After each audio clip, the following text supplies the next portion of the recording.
మీరు అడ్వకేట్, న్యాయవాదిగా ప్రాక్టీస్ చేస్తూ ఆ రోజుల్లోనే అందున రాయలసీమలో ఉన్నత విద్యావంతులుగా విద్యార్థులుగా ఉన్నటువంటి మీరు ఈ ఫ్యాక్షన్ వ్యవహారాల్లోకి అడుగు పెట్టడం, రాజారెడ్డిని ఎందుకు చంపారు?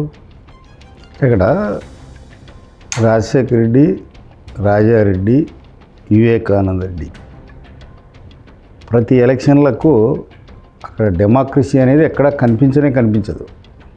భూతద్దం వేసి వెతికిన మేము ఎప్పుడూ వ్యతిరేకించేవాళ్ళం.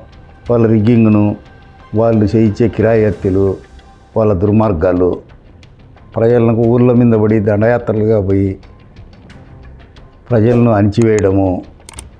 ఆ క్రమంలో 1995లో మేము ఇంకా వేంపల్లె మండలం నుంచి సతీష్ రెడ్డి ఇట్లాంటి వాళ్ళం కలుసుకొని, అప్పుడంతా యంగ్ టర్కులుగా ఉండేవాళ్ళం. సతీష్కి అంతా 24-23 సంవత్సరాలు ఉండేటి, నేను అంతకంటే 2-3 సంవత్సరాలు పెద్ద, నాకు 26-27 ఉండేటి. కలిసి మొదలుపెట్టినాం ప్రయాణం. వీళ్ళ దౌర్జన్యాన్ని మనం నిరోధించాలా, ప్రతిఘటించాలా. ఎక్కడో ఒక చోట పులి స్టాప్ పెట్టకపోతే ఇది ఇలానే కంటిన్యూ అవుతూ ఉంటుంది అని చెప్పి పోటీ పెట్టేసాం. లోకల్ ఎలక్షన్లో వేంపల్లి మండలం జెడ్పీటీసీ మండలం 2 ఆయన గెలిచాడు. వేముల మండలం జెడ్పీటీసీ మండలం మేము గెలిచాం. లింగాల మండలం కూడా మాకు జెడ్పీటీసీ వచ్చింది. టోటల్ అప్పటికుండే 6 మండలాల్లో 3 జెడ్పీటీసీలు, 2 మండలాలు గెలవగలిగాం. అక్కడి నుంచి వెంటనే 96 పార్లమెంట్ ఎలక్షన్లు వచ్చాయి. రాజమోహన్ రెడ్డి టీడీపీకి అభ్యర్థిగా నిలబడ్డాడు.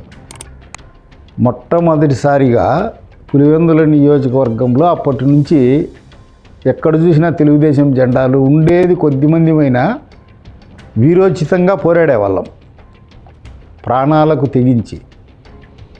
ఆ ఎలక్షన్లన్నీ జరిగాయి. సుమారు అప్పుడుండే కొద్దిపాటి ఓట్లలో 1,70,000, 1,60,000 ఉన్నాయి. అప్పుడు సుమారు 40,000 చిల్లర, 38,850 ఎన్నో ఓట్లు వచ్చాయి రాజమోహన్ రెడ్డి. వాళ్ళకు స్వభావం ఉంది మొదటి నుంచి. వాళ్ళ రాజకీయ ఉనికి ఎప్పుడైతే ప్రమాదం ఏర్పడుతుందో అప్పుడు ఏదో ఒక సంచలనాన్ని క్రియేట్ చేస్తారు, ఎవరో ఒకరిని ఎలిమినేట్ చేయడం. అది గతంలో ముందు నుంచి ఉండేది. ఆ భయం మళ్ళా 10 సంవత్సరాలు 5 సంవత్సరాలు పెట్టుకుంటారు. ఆ లోపల ఆ 10 సంవత్సరాలు 5 సంవత్సరాల లోపల తల ఎత్తినోనెల్లా వారిని అంచుకుంటా వచ్చేది వాళ్ళ విధానం. అట్లా 96 ఎలక్షన్ల తర్వాత రాజశేఖర రెడ్డి గొంతుకు వచ్చింది ఆ ఎలక్షన్. సచ్చి బతికి బయట పన్నాడు. ఎవరో ఒకరిని అటాక్ చేయకుండా అంటే మన సర్వైవింగ్ కష్టము అని చెప్పి నన్ను అటెంప్ట్ చేశాడు. ఇతనే కదా పులివెందుల అడ్వకేట్గా ఉండి వీళ్ళందరినీ కూడగడతా చేస్తా. అప్పటికి మేము పులివెందుల మండలం అంతా 8 నెలలు 10 నెలలు ముందే నైట్ అంతా పోయి అందరినీ కూడగట్టాం. దానికి ముందు జరిగిన రాజారెడ్డి టైంలో రాజారెడ్డి అప్రహితంగా అతని లెగసీ విపరీతంగా సమర్థవంతంగా అతను నియోజకవర్గాన్ని పొట్టు చిక్కించుకున్న సందర్భంలో పెడకంటి కాపులు, పెడకంటి రెడ్లు అనే మీ వర్గం అవును ఎందుకు రాజారెడ్డికి వ్యతిరేకంగా తెలుగుదేశం పార్టీకి అండగా నిలబడి తెలుగుదేశం పార్టీ గెలుపు కోసం కృషి చేశారు? ఎందుకంటే దానికి ఒక చారిత్రక నేపథ్యం ఉంది. ఒక ఆయన రామచంద్రారెడ్డిని ఉన్నాడు. పాత రోజుల్లోనే 56 ఆ ప్రాంతంలోనే సమితికి పోటీ చేయాలని పెడకంటి రెడ్డి అందరినీ సమీకరించి ఎందుకో విరమించాడు. మళ్ళా తర్వాత 1978 ఆ ప్రాంతంలో పులివెందుల నియోజకవర్గంలో ఉండే పెడకంటి రెడ్లంతా హేమీలంతా ఒక ఫ్రంట్గా ఏర్పడి అప్పుడు కూడా పోటీ చేయాలని ప్రయత్నం చేశారు. మాది అక్కడ లార్జ్ కమ్యూనిటీ. ఇప్పుడు కడప జిల్లా పార్లమెంట్లో హయ్యెస్ట్ రెడ్డి ఓటర్స్ ఉండేది పులివెందుల కాన్స్టిట్యూన్సీ. సుమారు 74-75 వేలు ఉంటాయి. ఆ ఓటర్లన్నీ తీసుకొని కూడా ఒక 2014-15 ప్రాంతంలో చేసాం. అప్పటికే 70,000 చిల్లర ఉన్నాయి. మా పెడకంటి అన్ని టోటల్ ఉండే ఓట్లలో మావే సుమారుగా 40,000 ఉన్నాయి. ఇప్పటికి సుమారుగా 45-46 వేలు ఉంటాయి.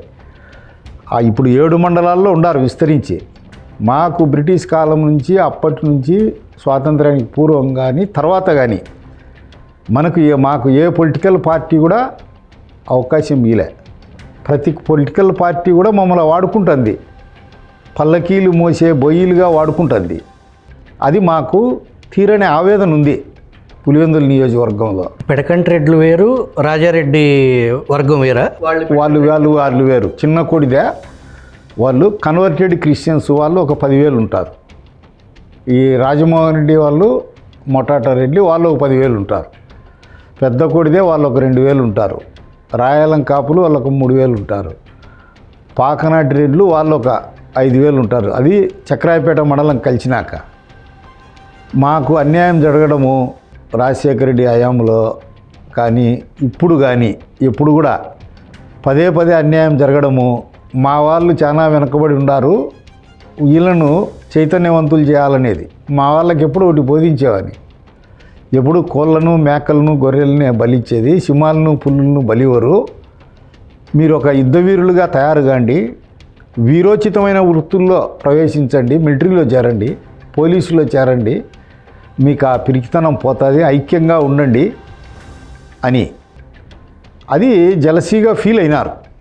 హైయెస్ట్ కమ్యూనిటీ వీళ్ళను అటాక్ చేసి నిర్మూలిస్తే తప్ప రాబోయే రోజుల్లో మాకు పొలిటికల్ ఎగ్జిస్టెన్స్ ఉండదని. ఆ క్రమంలో జరిగిందే రాజారెడ్డిది కూడా. నన్నుతో మీ దగ్గరికి వద్దాం. దానికి ముందు రాజారెడ్డి ఒక ఎస్టీ ఎరుకల కాలనీని సామూహికంగా తగలబెట్టిన ఘటన నిజమేనా? 100% నిజం. 1962లో ఆయన ఎద్దుల బండిలో వచ్చేవాడు. ఆ కాలేజీ దగ్గరికి వస్తానే ఊసన్ అనే ఎరుకలి కులస్తుడు ఎవరో అఘాయిత్యం చేసేవాడు. ఆ సందర్భంలో సంపండిరా నా కొడుకును అని చెప్పాడు. సజీవంగానే అప్పుడు పెద్ద మోపెడ్లు ఉండేటి నియోజకవర్గానికంతా 5-6, అది పోసి కాల్పించి చంపేసినాడు. అది వాస్తవం. కాల్పించాడు. ఆ కేసు చాలా రోజులు ఉండేది. 1962లో రిజిస్టర్ అయింది. 64లో ముస్లింల శ్మశాన వాటిక పైన వాళ్ళంతా నిర్మించినారు. వాళ్ళు కట్టింది హాస్పిటల్ ఇవన్నీ. అది చాలా రోజులు సూట్ ఉన్నది పులివెందుల నియోజకవర్గంలో కేసులో. మళ్ళీ ముస్లిమ్స్తో రాజీ అయినారు.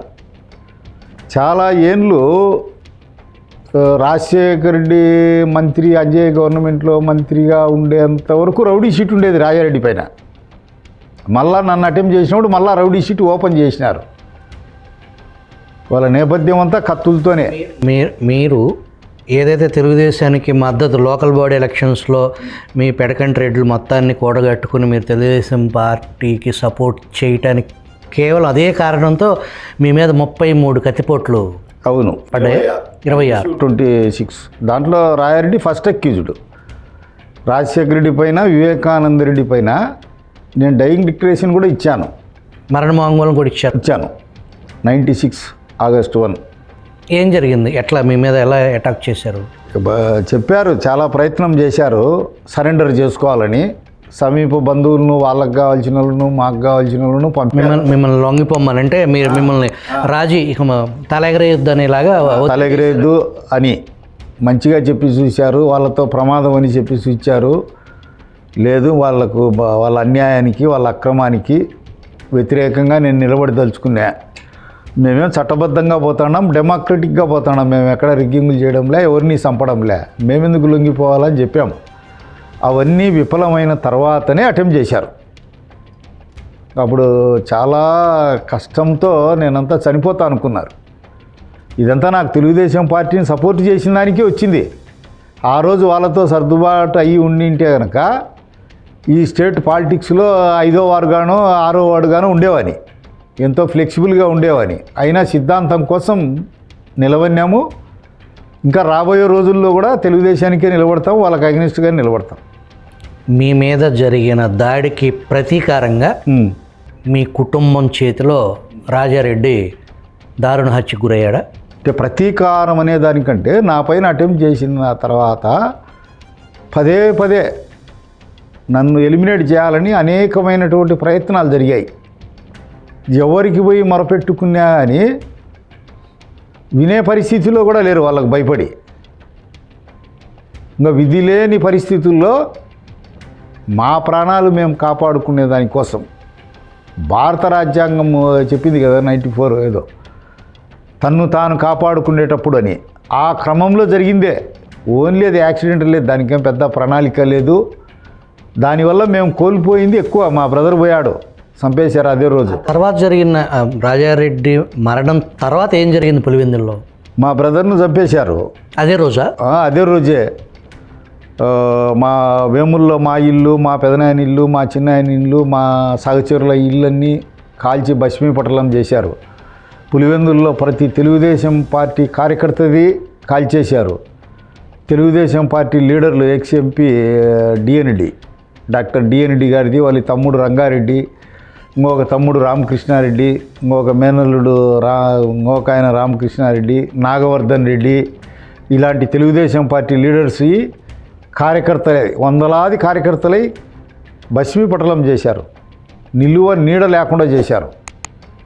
అప్పుడు అంతకు 1000 చేశారు. దానికి ప్రతీకారం వాళ్ళు చేశారు. ఆ నష్టం నుంచి ఇప్పటికీ కూడా దాంట్లో బాధితులుగా ఉండేవాళ్ళు కన్నీ విన్నీ ఎరుగని నష్టానికి బాధకు లోన్ అయితేనే ఉన్నాం. ఇప్పటికి కూడా అవన్నీ తుడుచుకున్నా మానుపుకున్నా కానీ ఆ గాయాలు మానకుండా ఉన్నాయి. ఆ కేసులో నిందితులుగా రిమాండ్లో ఎన్ని సంవత్సరాలు జైలు జీవితం గడిపారు? రిమాండు అది కలిసి సుమారుగా 14 సంవత్సరాలు, కొంచెం అటు ఇటుగా. రాజశేఖర రెడ్డి చనిపోయే వరకు మాకు పెరోలు కూడా లేదు. మా కుటుంబానికి ఎక్స్పెషలీ నా తమ్ముడు పేర్ల సోమశేఖర రెడ్డికి, పేర్ల శేషారెడ్డికి, మా బావ పోరెడ్డి విశ్వనాథ్ రెడ్డికి, ఇంకొక మా దాయాది పోరెడ్డి పేర్ల రామకృష్ణారెడ్డికి, మా చిన్నాయన కొడుకు పేర్ల రామాంజనేయ రెడ్డి, మాకందరికీ బెయిల్లు కూడా లేవు. మిగతా వల్ల కొందరికి బెయిల్లు వచ్చాయి. ఇంకా కొందరు ఇన్నోసెంట్ ఫెలోస్ని కూడా పెట్టారు ఆ కేసులో పెట్టారు. రాజశేఖర రెడ్డి చనిపోయిన తర్వాతనే మాకు పెరోల్ వచ్చింది. 6 ఏళ్ళ తర్వాత.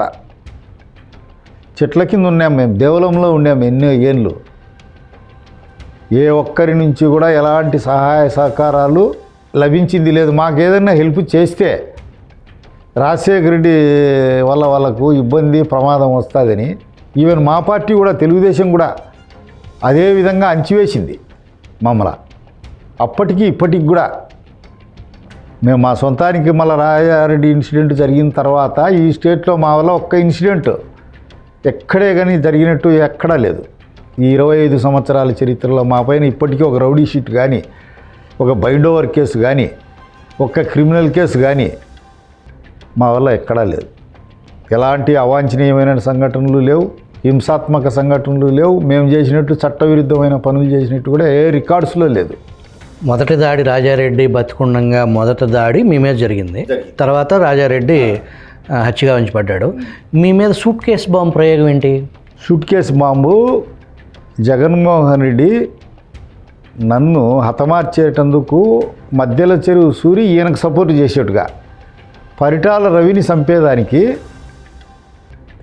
జగన్ మధ్యల చెరువుకి సపోర్ట్ చేసేట్టుగా ఇద్దరూ కలిసి కొల్లుడై కాన్స్పిరేట్ చేసి పెట్టారు. అది మాకు కూడా తెలియదు, పోలీసులే ట్రేస్ చేశారు. దానిపైన ఉమ్మడి ఆంధ్రప్రదేశ్ అసెంబ్లీలో 6 గంటలు సుదీర్ఘమైన చర్చ జరిగింది. అప్పుడు మంగళకృష్ణని పెట్టినారు, కానీ మంగళకృష్ణతో మాకు సంబంధం లే. అతను వాళ్ళు చెప్తే వచ్చినోడు ఏం పెద్ద ఇంపార్టెంట్ క్యాండిడేట్ కాదు. జగన్ ఆ కేసులో పెట్టలేకపోయింది. మాకు ఇప్పటికి కూడా తీరని ఆవేదన కలిగించేది ఏంటంటే అదే. ఆ రోజే మీ మీద సూట్ కేసు బాంబులో జగన్మోహన్ రెడ్డిని ప్రధాన నిందితుడిగా పెట్టకపోవటం పొరపాటు జరిగిందంటారా? పొరపాటు జరిగింది, మా పార్టీ చేసిన పొరపాటు. దానికి ఉంది, రూమర్ కూడా ఉంది. రాజశేఖర రెడ్డి ఏదో వచ్చి చంద్రబాబు నాయుడిని రిక్వెస్ట్ చేసుకున్నాడు, నా కొడుకుని అమెరికా పంపిస్తాడాలే, ఇక్కడ ఉండనీలే అనేది రూమర్ కూడా ఉంది. అది నిజమా అబద్ధమా అనేది మాకు తెలియదు. అంటే వీళ్ళిద్దరూ స్నేహితులుగా గతంలో కాంగ్రెస్ పార్టీలో స్నేహితులు ఉన్నారు కాబట్టి అది కదా 78 నుంచి సమకాలీకులు. అంటే ఆ అనుమానాలు ఉన్నాయి. అయితే ఏది జగన్మోహన్ రెడ్డిని కాపాడటానికి తన స్నేహితుడు శరణు కోరాడు మీ అధినేతను, మీ పార్టీ అధినేత. ఆయన ఆర్తనాదం విని ఈయన కాపాడినాడు అనేది ఉంది.